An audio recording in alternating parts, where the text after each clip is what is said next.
ব্যবসা করার জন্য পুঁজি লাগে, কিন্তু পুঁজি ছাড়াও ব্যবসা করা যায় এবং দক্ষতা এবং ইচ্ছাশক্তি থাকলে যে কোনো পরিস্থিতিতেই কিন্তু ব্যবসা করা যায়।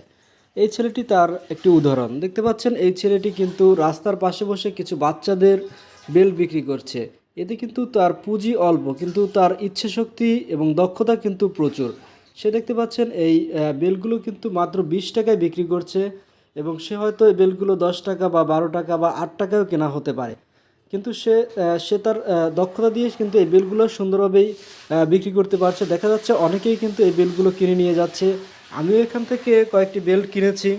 এই বেল্টগুলো বিক্রি করার জন্য সে মানুষকে খুব সুন্দরভাবে এই বেল্টের ফিচার, কি বেনিফিট রয়েছে, এগুলো কেন কিনবেন, সবগুলো কিন্তু খুব সুন্দরভাবে মানুষকে বোঝাতে পেরেছিলেন, যার কারণে কিন্তু তার বিক্রিটা হচ্ছিল। দেখতে পাচ্ছিলাম যে সে অল্প সময়ের মধ্যে অনেকগুলো কিন্তু বেল্ট সেল করতে পারছিল।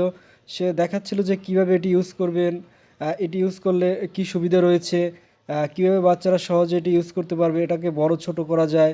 কিন্তু যে চামড়ার বেলগুলো রয়েছে এগুলো চাইলেই কিন্তু অতটা বড় ছোট করা যায় না, এবং সেটার জন্য ছিদ্র করতে হয়। অনেকগুলো ঝামেলা রয়েছে যা ছোট বাচ্চারা ইউজ করতে পারে না।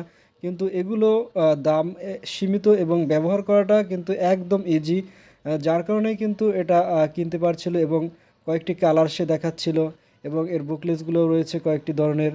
সেটাও সে খুব সুন্দরভাবে প্রেজেন্টেশন করেছে। অনেকেই বলে যে ব্যবসা করার জন্য অনেক টাকার প্রয়োজন, অনেক মূলধনের প্রয়োজন। আসলে এই ছেলেটিকে দেখলে আসলে মনে হয় না যে ব্যবসা করার জন্য অনেক টাকার প্রয়োজন। আসলে ব্যবসা করতে হলে আপনাকে ব্যবসার কৌশল জানতে হবে, এবং কীভাবে ব্যবসা করতে হয়, কীভাবে সেল করতে হয়, ব্যবসা করার জন্য মানুষকে কীভাবে বোঝাতে হয় প্রোডাক্ট সম্পর্কে, এটা জানা হচ্ছে বেশ জরুরি। এগুলো যদি জানা যায় তাহলে কিন্তু আসলে মূলধন অতটা কিন্তু ম্যাটার করে না। অল্প পুঁজি দিয়েও কিন্তু ব্যবসাটা আসলে শুরু করা যায়। তাই অবশ্যই ব্যবসা করার জন্য আমাদের মনোমানসিকতা এবং দক্ষতা অর্জন করাটা খুব বেশি জরুরি, যা এই ছেলেটাকে দেখে আমি বুঝলাম।